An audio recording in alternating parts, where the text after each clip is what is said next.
हुआ कथा करने का? 20 साल से पत्रकारिता कर रहा था, कथा का क्यों हुआ? लेकिन एक दिन जब मैं भी बाबा की लीला को पढ़ रहा था और ऐसी कथा में प्रवेश कर गया चोलकर की, जिसने मेरी दृष्टि बदल दी, मेरा मन बदल दिया, मेरा हृदय बदल दिया।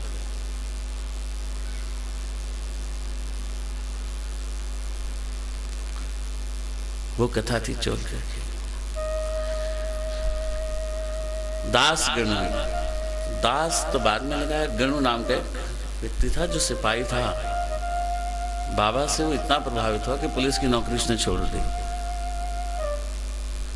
इतना बाबा से प्रभावित हुआ और उसके आगे लगा दास गणु। तो दास गणु महाराज बाबा के जीवन काल में ही बाबा का प्रचार करने के लिए बॉम्बे जाया करते, कभी बांद्रा, कभी ठाणे जिले में, कभी कहीं। तो दास गणु जी क्या करते थे, एक चित्र बाबा का समक्ष रखते और कीर्तन करते।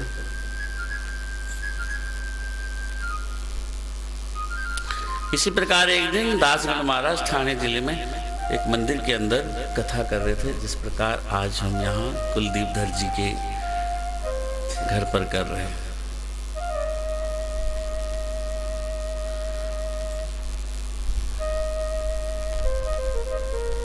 जब कथा चल रही थी, जिस प्रकार हम बाबा का गुणगान कर रहे हैं, दास गणु भगवान भी, दास गणु महाराज भी बाबा का गुणगान कर रहे थे, लीलाओं का बखान कर रहे थे। बाबा ऐसे हैं, बाबा वैसे हैं, बाबा के पास शिरडी में जो जाता है बाबा उसको खाली नहीं भेजता, निसंतान को संतान देता है, रोगी को निरोगी बना देता है, निर्धन को धनवान बना देता है, अरे जो मांगो संसाई उसको दे देता है। बस दास गणु तो इतना ही कर लेते। तो उस मंडप में चोलकर नाम का एक व्यक्ति बैठा था जो ठाणे जिले के न्यायालय में अस्थाई नौकर था, अस्थाई, कच्चा, टेम्परेरी, कैजुअल बोलते हैं इसको, कैजुअल लेबर ना। और उसने देखा, अरे दास गणु तो साईं की बहुत बड़ाई कर रहा है, अरे क्या साईं इतना है, साईं इतना चमत्कारी संत है क्या कि जो से कोई मांगता उसको दे देता है, रोगी को भी ठीक कर देता है, निर्धन को भी धनवान बना देता है, निसंतान को भी संतान देता है, अरे ऐसा क्या चमत्कार है उसमें। अब देखो इसमें आप भी कुछ सोच रहे होंगे, इसलिए सोचो, जब भी कथा में बैठो, सत्संग में बैठो, तो भगवान से बात करो दिल ही दिल, जिस प्रकार चोलकर ने करी। और वो चित्र को देखकर बाबा को बोलता है कि हे मेरे साईं, अगर तेरी इतनी महानता है, अगर दास गणु महाराज तेरा इतना गुणगान कर रहे हैं, तू पल पल में ऐसे मिनटों में कष्ट दूर कर देता है, तो मैं तुझे तब मानूंगा अगर तू मेरी नौकरी पक्की कर देगा, तब संकल्प कर उसके। और अगर तूने मेरी नौकरी पक्की कर दी तो मैं तुझे क्या दूंगा, मैं तेरी शिरडी में आऊंगा, मिश्री का भोग लगाऊंगा, अगर तू मेरी नौकरी, बोलो भाई, पक्की कर दे। कि यहां तो सबकी पक्की है।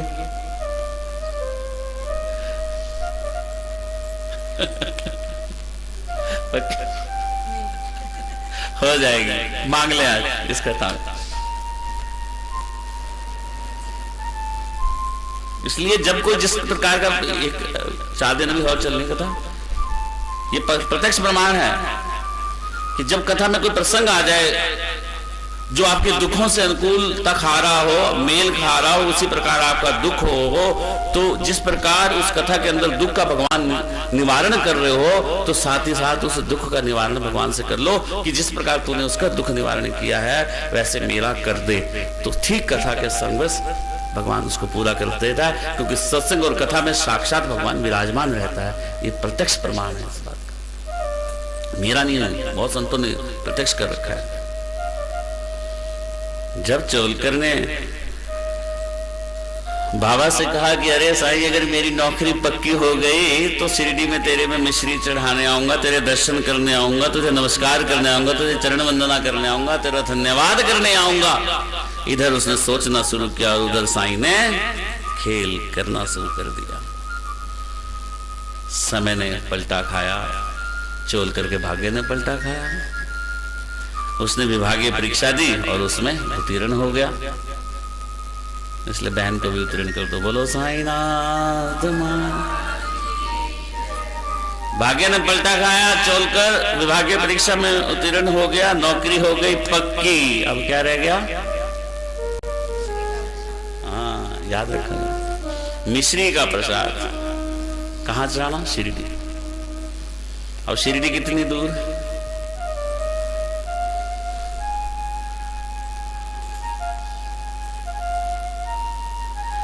लेकिन इंसान है ना, ये जो मानव चोला है ना, ये लोभ मोह अहंकार में ऐसा फंस जाता है कि अपना विवेक, अपना चिंतन, अपना मनन भूल जाता है। कब? जब वो फंस जाता है किसमें? गृहस्थ।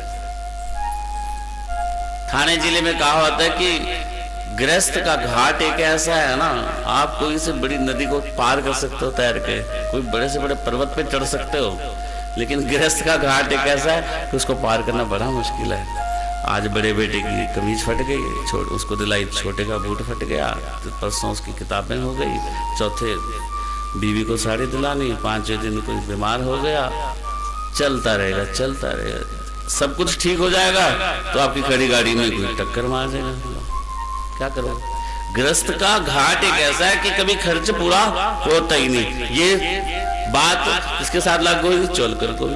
अब तनख्वाह तो बढ़ गई, नौकरी भी पक्की हो गई, लेकिन गृहस्थ के खर्चे कम नहीं हुए और शिरडी जाने के लिए पैसे पूरे नहीं हुए। अब चोलकर ने सोचा कि कौन सा ऐसा उपाय करूं कि मैं खर्च को कम करूं, पैसे इकट्ठे करूं और साईं की शिरडी पहुंचूं। बहुत दिमाग लगाया, आटा तो लाना है, नमक भी लाना है, मिर्च भी लाना है, ये खर्च कैसे कम करूं। लेकिन उसने अपने ऊपर लागू किया कि जो मैं चाय पीता हूं वो मैं शक्कर उसमें जो लगती है, मैं चाय में शक्कर डालने बंद करता हूँ, फीकी चाय पीऊंगा, शक्कर से जो पैसे बचेंगे उसी से शिरडी जाऊंगा। कम कर दिया ना, मित्यवादी बन गया, छोटा छोटा खर्च कम करने लग गया।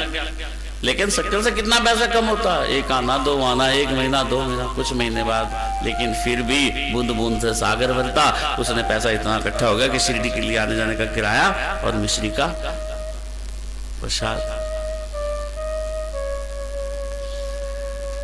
जैसे ही किराया इकट्ठा हुआ और चलकर शिरडी पहुंचा, बाबा की मस्जिद में पहुंचा। उसकी आंखें भर आई जैसे उसने बाबा का दर्शन किया।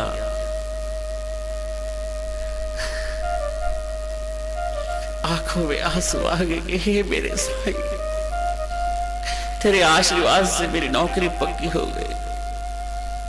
क्योंकि जो आपके दुख में, जो आपके कष्ट में, जो आपके मुश्किल में सहायता करता है, भले वो कोई दूर हो, और जब आपके सामने आ जाए तो आपका दिल मरता है कि आहा, तूने अगर उस दिन तू ना होता तो मेरी सहायता ना होती। ऐसे ही दिल भर आया, चोलकर कहा, ये मेरे साईं कि मैंने तुझसे कीर्तन में ही मांगा और तूने मेरी नौकरी पक्की कर दी। आज मैं धन्य हो गया कि मैं तेरे दर्शन कर लिए। उसने बाबा के चरण पकड़े, चरण छूटते नहीं बनते थे, आंखों से आंसू गिरते जाते और बाबा अपने आंसुओं से वो बाबा के चरणों को धोता जाता। बाबा ने उठाया, बैठो, मिश्री का भोग लगाया। मस्जिद में बैठे अन्य लोगों को भी उसने मिश्री का भोग बांटा और जैसे ही जाने लगा, अभी वो द्वार पर भी नहीं पहुंचा था कि बाबा ने पीछे से बापू जोग को कहा, अरे जोग, आज इस अतिथि को चाय में अधिक शक्कर डालकर देना। जैसे ही बाबा ने ये शब्द कहे और चौलकर पीछे मुड़ गया कि हे मेरे साईं, अधिक शक्कर डाल कर देना। क्योंकि ये बात तो या तो चोलकर जानता था या बाबा जानते थे।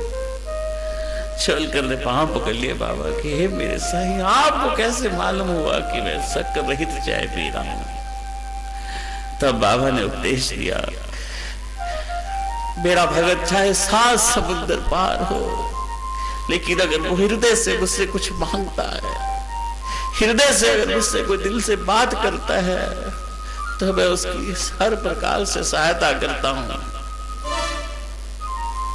मेरे निमित्त अगर वो कुछ भी त्याग करता है, मेरे निमित्त अगर वो कुछ अर्पण करता है, मेरे निमित्त अगर कोई संकल्प हो लेता है, तो मुझे याद रहता है, मुझे मालूम होता है तुमने मेरे निमित्त शक्कर छोड़ी मेरे आने के लिए, मेरे प्रदर्शन करने के लिए।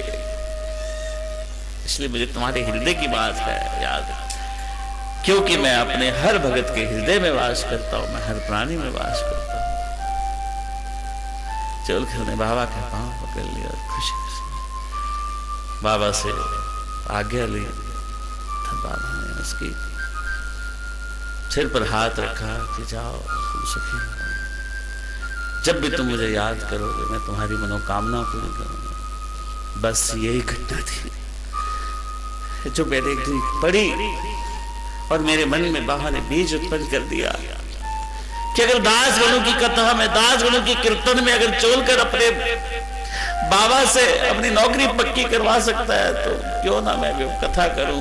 ना जाने मेरी कथा में भी कौन बाबा से कुछ मांगेगा और मेरा साईं उसकी मांग को पूरी कर देगा।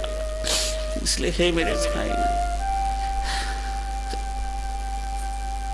तुझसे मैं यही विनती करता हूं कि जो 108 कथाओं का संकल्प है, जो भी तेरी इस कथा को सुने, जो भी तेरी इस कथा में मांगे, तो उसकी मांग पूरी करना, उसकी आस पूरी करना, उसके दुखों को दूर करना, उसके कष्टों को दूर करना।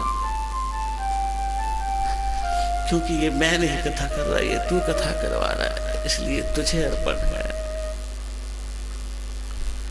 ओम साईं नमो नमः, शिरडी साईं नमो।